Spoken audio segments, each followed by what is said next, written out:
passer la parole à Jacques Pongé, président du GUTIP, qui est le groupement des usagers des transports en public bruxellois.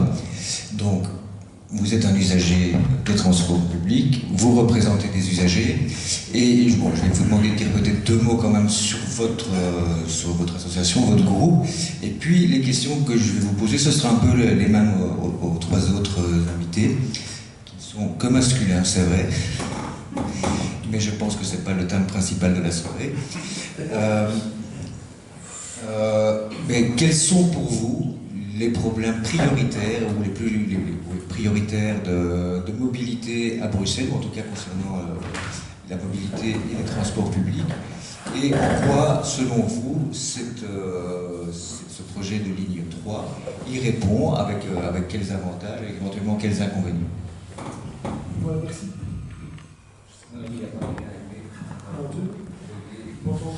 Allô? Oui, c'est là. Donc, moi, Jacques Pongé, donc je suis historien de formation à base et juriste.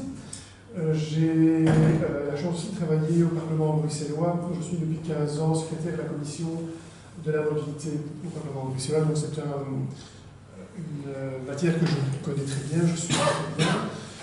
Je suis un grand amateur de transport en commun depuis ma plus tendre enfance. Notre association GUTIP donc, a été créée en 1984. S'est battu notamment pour le maintien du tram 81 dans les années 80, où on supprimait toute la ligne de tram dans les années 80 pour tout bussifier.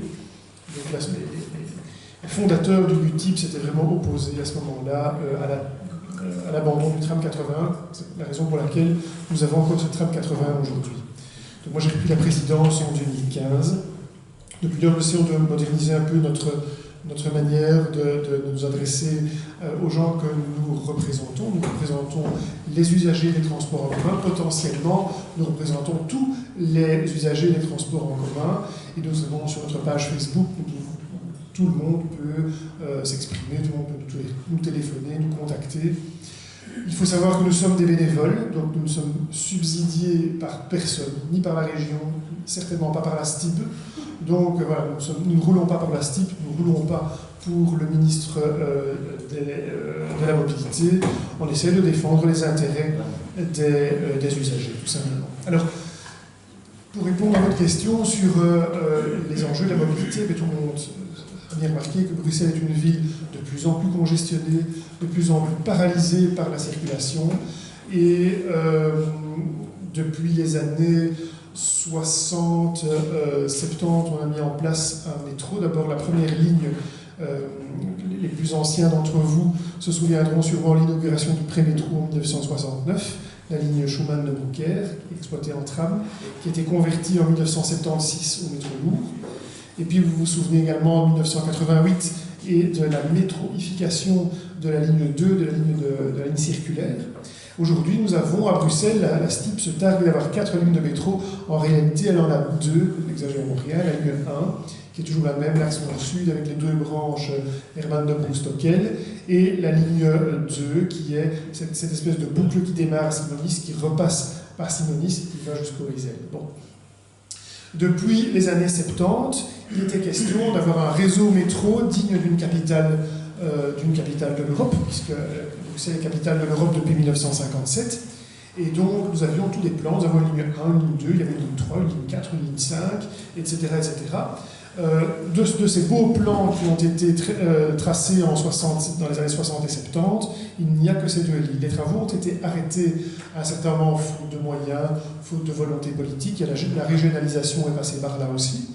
On a arrêté de faire le métro. Et donc, comme l'expliquait M. Estral ici il y a 5 minutes, toutes les stations de métro que vous connaissez aujourd'hui avaient été prévues pour du métro, et ça fait 40 ans qu'on attend que ce métro puisse continuer au-delà de la gare du Nord vers Scarbeck. Donc tout ça était prévu de longue date. Alors, nous, au GUTIP, nous sommes des ardents défenseurs du métro. Pourquoi? Parce que il faut bien se rendre compte que les millions de voyageurs qui utilisent la STIB tous les jours sont demandeurs d'utiliser le métro. Plus de la moitié des utilisateurs des transports en commun, ce sont les utilisateurs du métro. Si on veut, l'enjeu aujourd'hui, vous parliez de réchauffement climatique et d'enjeux, etc. L'enjeu aujourd'hui, c'est de pousser l'automobiliste à laisser sa voiture de côté et à qu'il puisse troquer sa voiture contre un moyen de transport efficace qui l'amène rapidement d'un point de la ville, d'un point externe de la ville jusqu'au centre ou au-delà. Vous avez également des lignes de rocade, etc. Alors, je reviens de vacances, on a été en famille, nous avons été à Bordeaux, nous avons été à Lisbonne, où ce sont des villes qui ont réalisé des réseaux de transport en commun. Je prends Bordeaux, par exemple, qui est une ville qui dispose de 3 lignes de tram, qui ne dispose pas de métro. Une fois que vous arrivez en voiture sur le périphérique de Bordeaux, vous êtes invité à la laisser sur un parking de transit à l'entrée de la ville. Tout ça est fléché depuis l'autoroute. Et puis vous pouvez prendre un tram. Rien. Franchement, il faut se le farcir le tram. Je me dis, moi, en tant qu'utilisateur de métro, j'aurais bien préféré avoir une ligne de métro et puis directement me retrouver au centre de Bordeaux. Au lieu de ça, ben voilà, on attend. Le tram est beaucoup plus lent que le métro. Pourquoi? Parce que le tram est... Je suis pro-tram. Le tram, c'est un moyen de transport confortable, efficace, silencieux, écologique, tout ce qu'on veut. Il n'en reste pas moins que le tram reste tributaire de la circulation. Le tram s'arrête, et en France, il ne s'arrête encore qu'à leurs arrêts, il ne s'arrête même pas encore au feu. À Bruxelles, les trams s'arrêtent encore au feu. Pourquoi? Parce que ça fait des années qu'on nous vend le système, le plastique nous vend soi-disant le système de passage automatique des carrefours avec la télécommande des feux. Effectivement, ça arrive, de plus en plus on remarque que c'est le cas, mais le tram reste encore beaucoup trop tributaire de la circulation. Je vais vous donner un autre exemple tiré de mes vacances. J'ai visité Istanbul, pour un petit mini-trip. À Istanbul, vous avez également une ligne de tram qui traverse tout le centre historique de la vieille ville byzantine, donc qui part des murailles, qui va jusqu'à Sainte-Sophie, puis qui passe le pont de Galata, etc. Bon, si vous connaissez un peu. À Istanbul, vous avez également d'autres lignes de métro. Vous avez notamment une ligne de métro qui passe sous le Bosphore, c'est remarquable. Je reviens à la ligne de tram. On a à certains moments entièrement rendu piétonnier des grandes artères, des grands boulevards du centre-ville, pour faire passer ce tram. C'est une réussite. Le tram reste néanmoins encore bloqué dans la circulation. Rien à faire, une fois que les voitures doivent traverser cette espèce de piétonnier, elles engluent le tram. Donc, au UTIP, on se dit, le tram, oui, partout où c'est possible, mettons du tram, mais partout où c'est nécessaire, n'hésitons pas à mettre du métro. Parce que ce sera véritablement le métro qui arrivera à persuader les automobilistes accros à leur voiture aujourd'hui de délaisser ce moyen de transport très confortable, il faut le dire, vers un moyen de transport plus rapide que la voiture coincée dans un embouteillage. Ça, c'est l'essentiel de l'argument du UTIP. Peut-être de dire un petit mot sur l'argument du coût, parce qu'on a parlé, j'entends 1,6 milliard à 1,8 milliard. Je dis, mais comptons même 2 milliards. On a fait les comptes. Si vous prenez un investissement que vous rentabilisez, que vous amortissez sur 50 ans, 2 milliards que vous amortissez sur 50 ans, au nombre de personnes transportées, divisé par le nombre potentiel de personnes que vous pouvez transporter en 50 ans, vous avez un coût qui revient à 1,25 € par personne.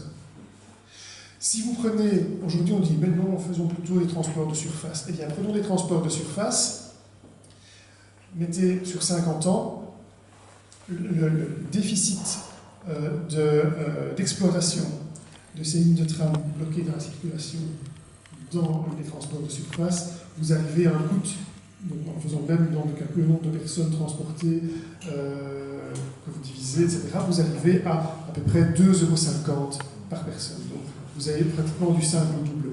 Le métro reste la solution la moins chère en termes d'investissement. Certes, l'investissement était énorme au départ, mais vous le récupérez à long terme sur le nombre de personnes transportées. Il ne faut pas oublier non plus que la ligne 3 de métro devrait être exploitée normalement en métro automatique. Ce qui coûte cher dans l'exploitation des lignes de tram de surface, des lignes de bus, c'est le salaire du conducteur. Le salaire d'un chauffeur d'autobus qui transporte 60 personnes, divisez le salaire du chauffeur d'autobus par les 60 personnes qu'il transporte, En tram, vous arrivez à 250 pour un tram 4000. En métro, vous passez à 800 personnes. Et quand le métro est automatique et quand il suffit d'un opérateur pour faire fonctionner, allez, par exemple, 3 ou 4 rames de métro, vous avez le coût qui diminue encore d'autant. Voilà. Donc ça, c'est notre argument UTIP, c'est dire le métro coûtera moins cher sur le long terme à l'exploitation, même si l'investissement aujourd'hui est important. Votre salaire n'est pas trop cher. Votre salaire, je sais pas si c'est cher. Pas une autre. On fera le débat après, si ça vous plaît. Voilà. Merci.